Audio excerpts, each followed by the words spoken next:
Ya, jangan ke tengah ya. Jangan ke tengah sana.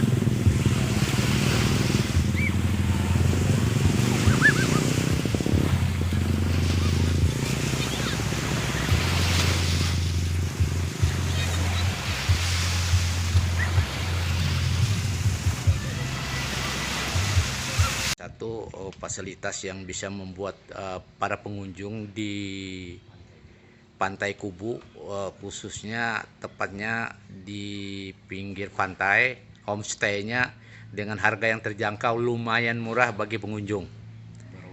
Nah, Bang, kalau sistemnya kayak apa, Bang? Kalau misalkan orang nih mau masuk gini, bagaimana sistemnya? Kalau sistem untuk KT Pemalam sini. Pemalam.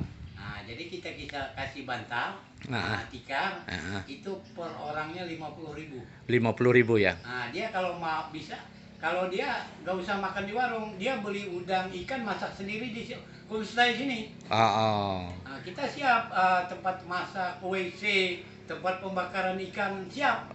Jadi di sini menyiapkan fasilitasnya. Fasilitas. Jadi kalau bagi pengunjung pingin untuk bersantai ke Pantai Kubu, langsung ke lingkungan rumah ini dengan homestay ini dengan 1 malam Rp50.000 per orang ya. Cuman keadaannya begini ya. Alami. Alami. Oh iya iya.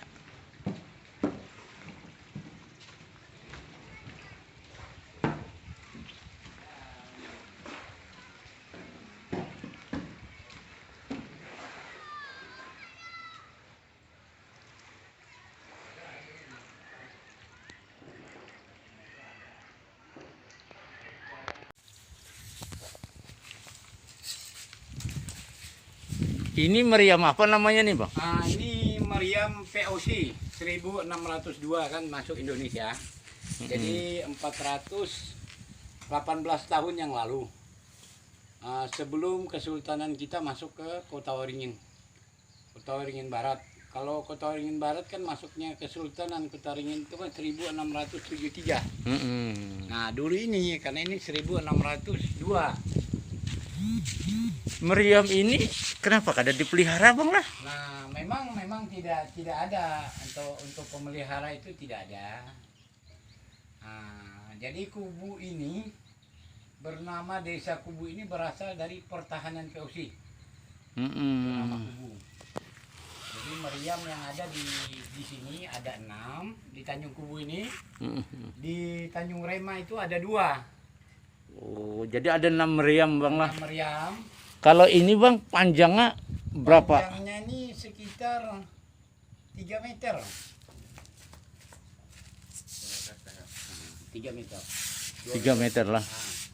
Beda dengan meriam POC dengan meriam Kesultanan. Itu yang besar. Nah, itu. Oh.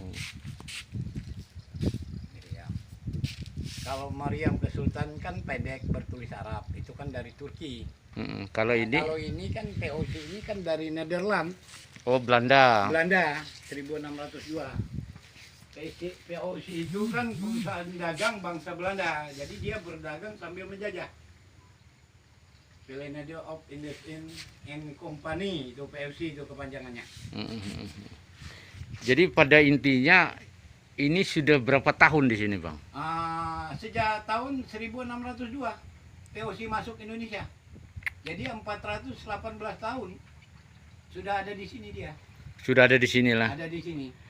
Jadi merupakan sejarah ini, Bang lah. Sejarah. Jadi itulah namanya Desa Kubu. Jadi Kubu ini pertahanan POC. Kubu ini, Bang lah. Pertahanan POC. Bukan Belanda yang istilahnya tahun 47 45 itu enggak. Ini POC. Perusahaan dagang bangsa Belanda POC itu kan.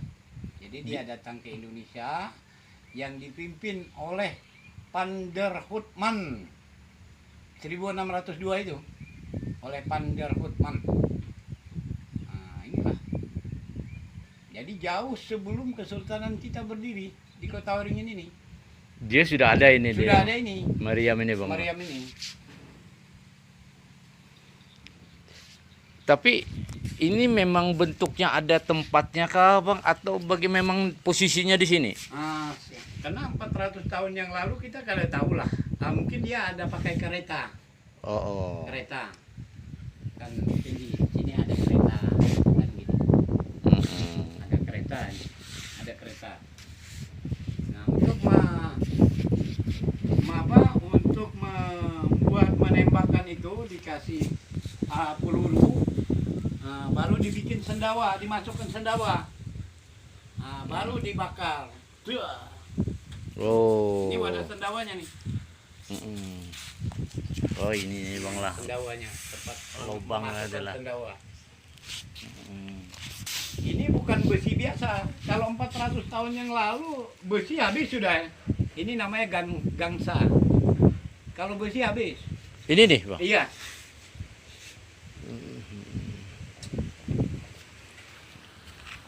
Bang, tolong pegangkan sini Bang, kenakan ke kita Bang lah. Nah ya gitu. Assalamualaikum warahmatullahi wabarakatuh pemirsa. Kami berada di pinggiran pantai Kubu, Tanjung Kubu, yang mana pada intinya saya bersama Bang Suryansah. Saya melihat langsung, ini adalah sejarah yang tidak pernah terbayangkan oleh kita. Beberapa meriam ini sangat kita sayangkan yang tidak terawat sampai saat ini. Padahal meriam ini bisa menjadi aset wisata kalau memang betul-betul dipelihara dengan baik. Faktanya setelah kita melihat di lapangan, usianya sudah ratusan tahun. 400-an tahun yang dapat infonya kita dari orang tersebut. Nampaknya ini tidak terpelihara. Seharusnya dinas pariwisata baik daerah, provinsi maupun pusat dapat melirik dan memperhatikan aset-aset sejarah ini. Itulah yang sangat diharapkan oleh masyarakat. Bagaimana bisa mengembangkan wisata kalau selama aset potensi daerahnya tidak terpelihara. Demikian informasi yang kami dapatkan. Jadi jelas.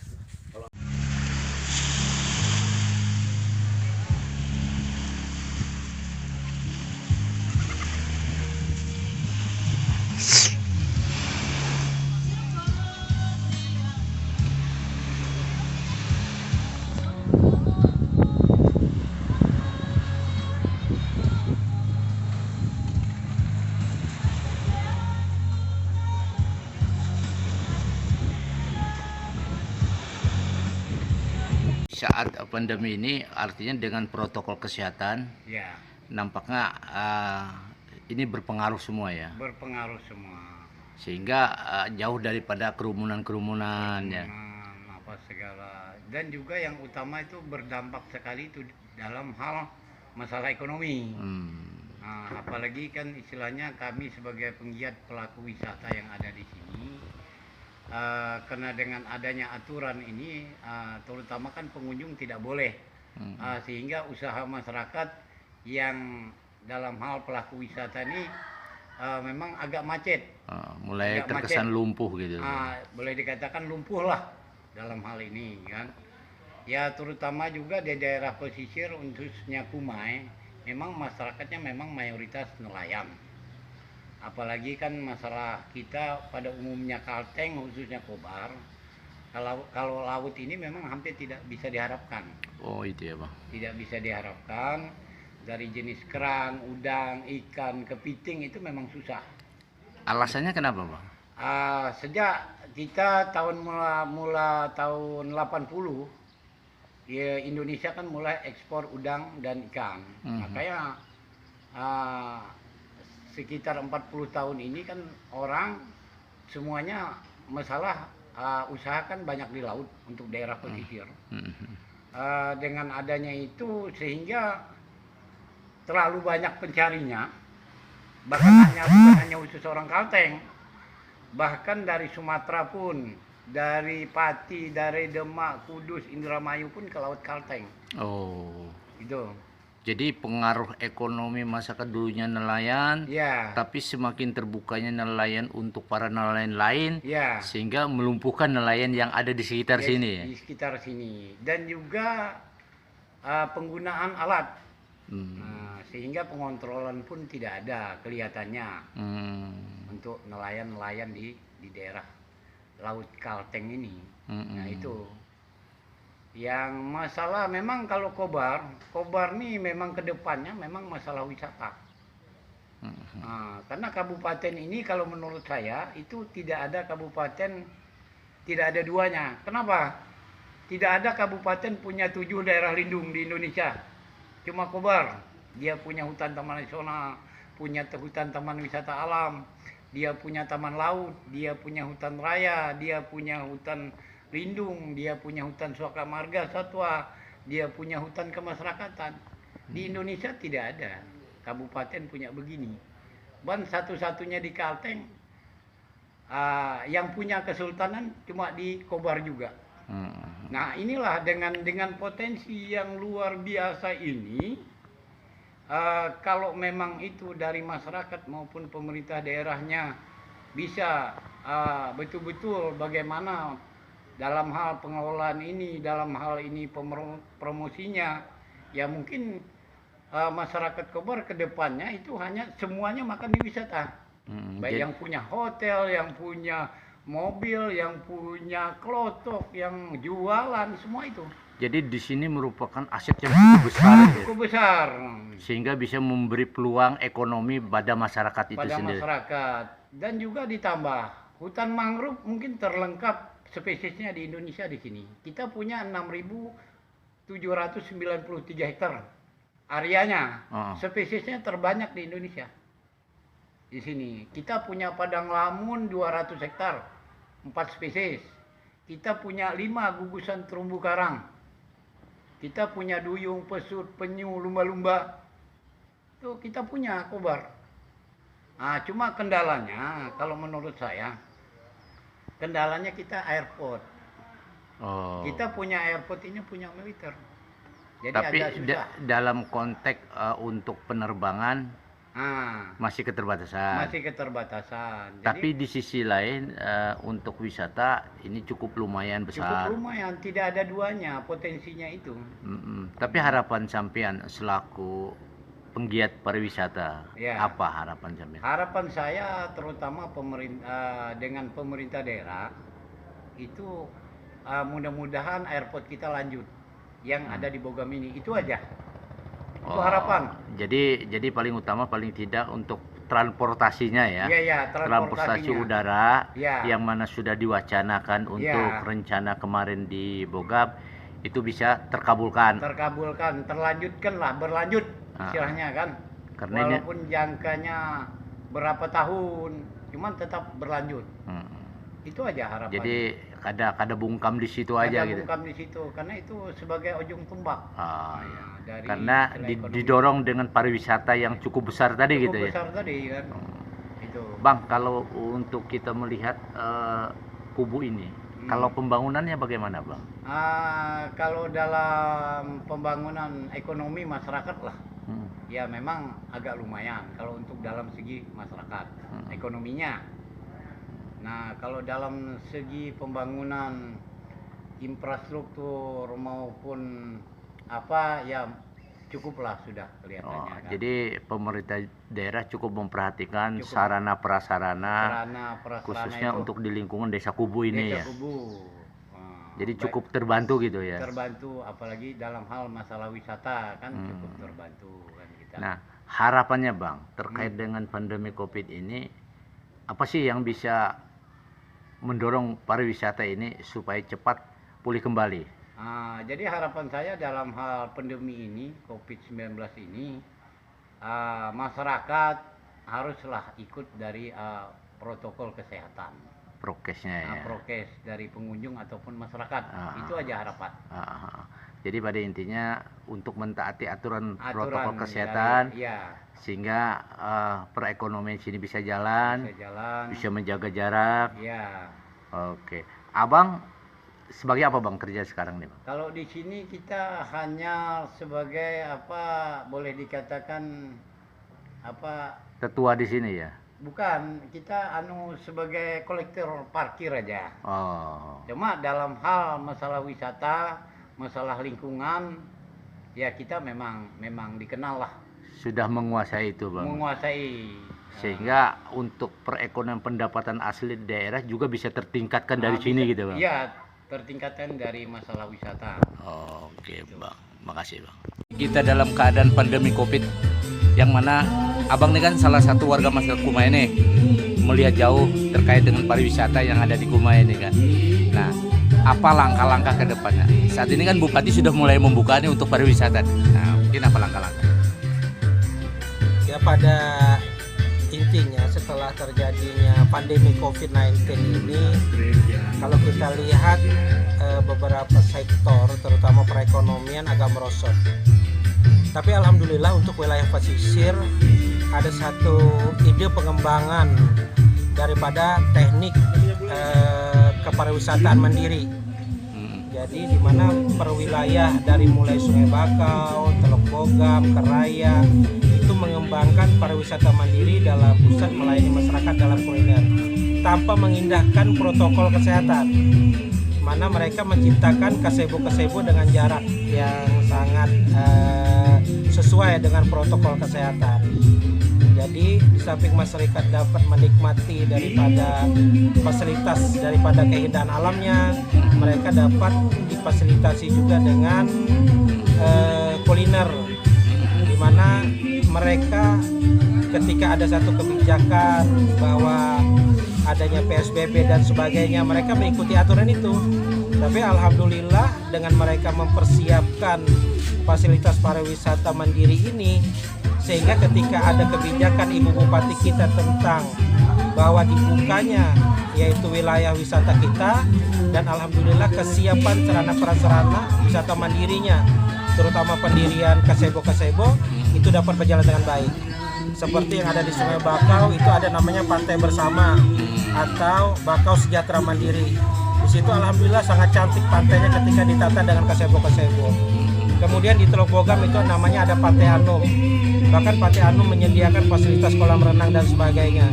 Kemudian di Tanjung Pengujan, ini adalah gazebo-gazebo Tanjung Medan. Kemudian di Keraya itu namanya ada Pantai Kembar. Mereka hampir mirip menata pantai itu dengan gazebo-gazebo mandiri dengan memberdayakan daripada bahan-bahan lokal atau masyarakat lokal untuk membangun. Sampai yang terakhir di sana ada Pantai Lipo-Lipo, di mana juga menyediakan homestay serta villa-villa untuk daripada masyarakat kita yang ingin berlibur. Dan jadi, pada saat ini masyarakat berlibur bukan pada hari Minggu aja, tapi di setiap hari ada masyarakat-masyarakat kita yang untuk mencari ketenangan dan keindahan alam itu menginap di pantai kita mulai dari Sungai Bakau, Teluk Bogam, Keraya. Di situ pengembangan pariwisata mandiri. Alhamdulillah, artinya dengan support daripada pemerintah, tanpa bantuan pemerintah, masyarakat kita dapat mendirikan, membentuk suatu wisata baik gazebo ataupun kuliner di wilayah pesisir. Oh, jadi pada intinya warga masyarakat sudah mempunyai sistem kemandirian ya untuk ke pariwisataan ini. Dalam konteks yang saat ini kan pemerintah kan sudah mau menggalakkan nih pariwisata ini, karena kan pariwisata itu merupakan salah satu sektor pendapatan asli daerah kan. Nah, mungkin Bang yang menjadi andalan untuk di sini apa yang layak dijual sebagai pariwisatanya Bang?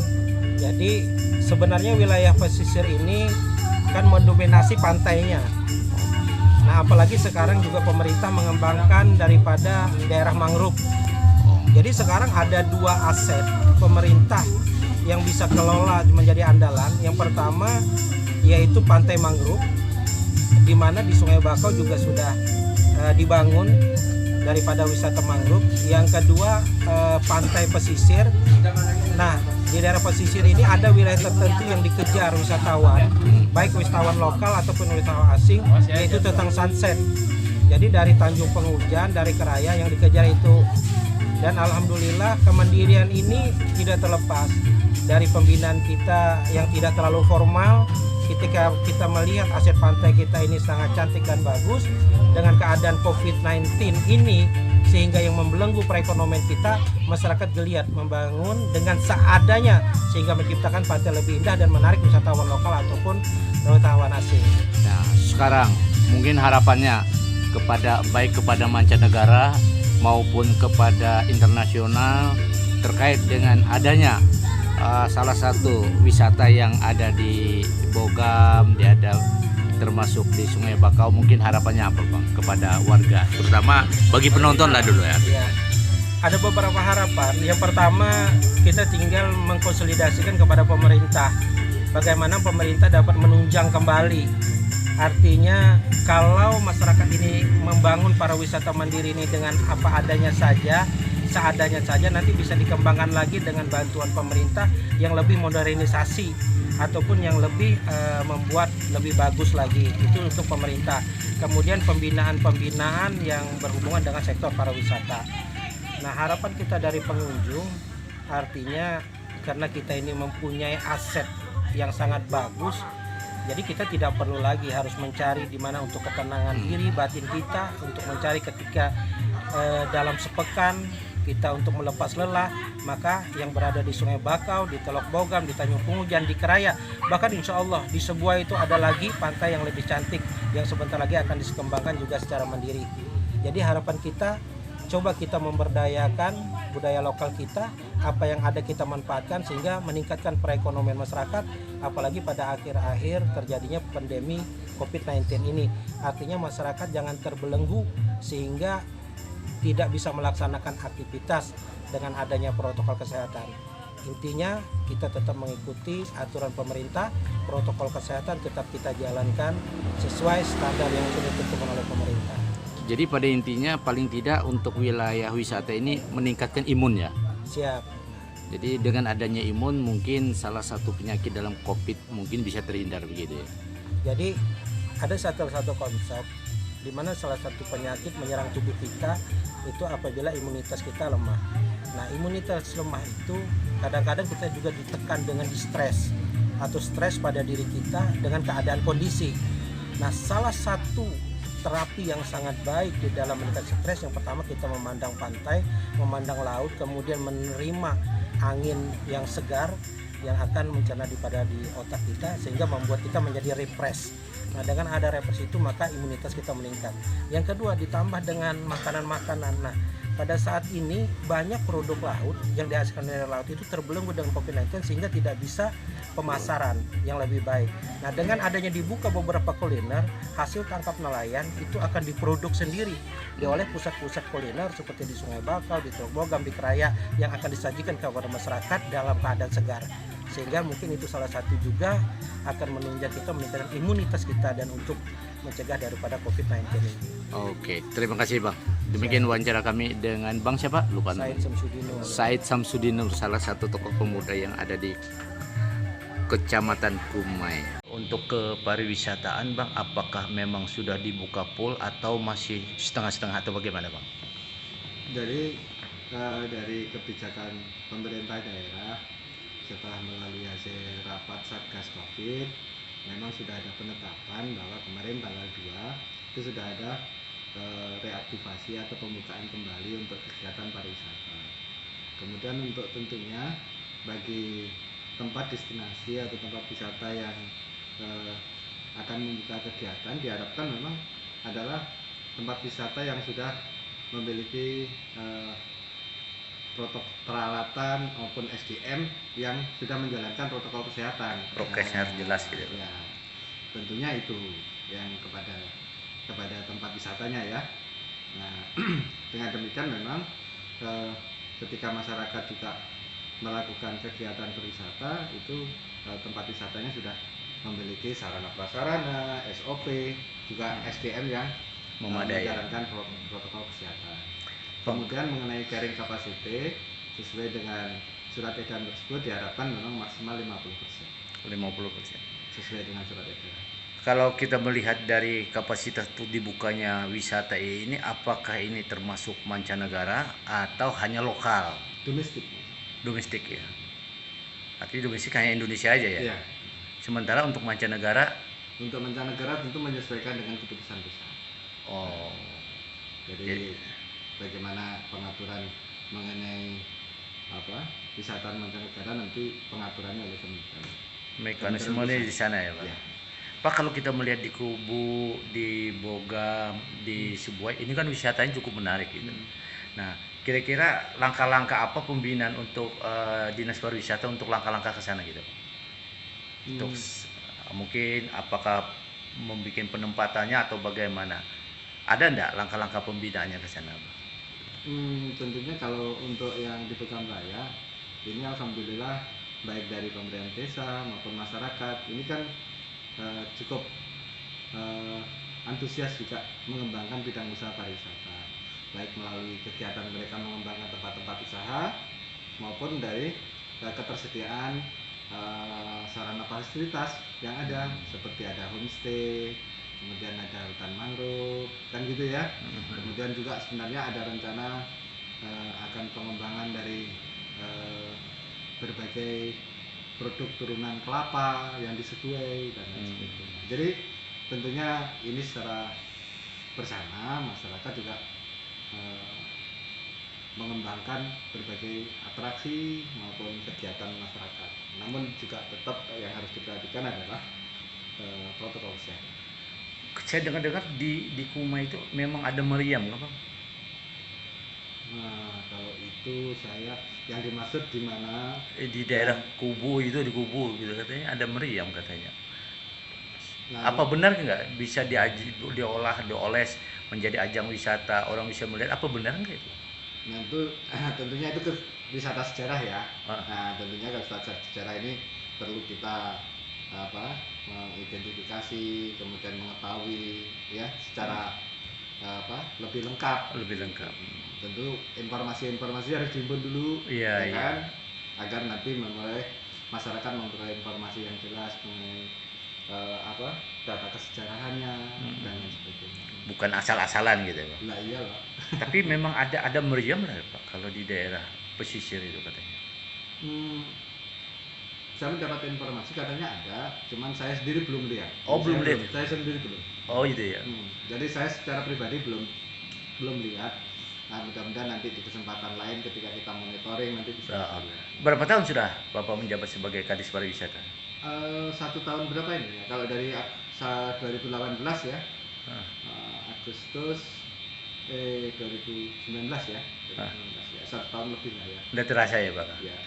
Demikian wawancara kami kepada Kepala Pariwisata Kabupaten Kota Waringin Barat, Pak Wahyudi.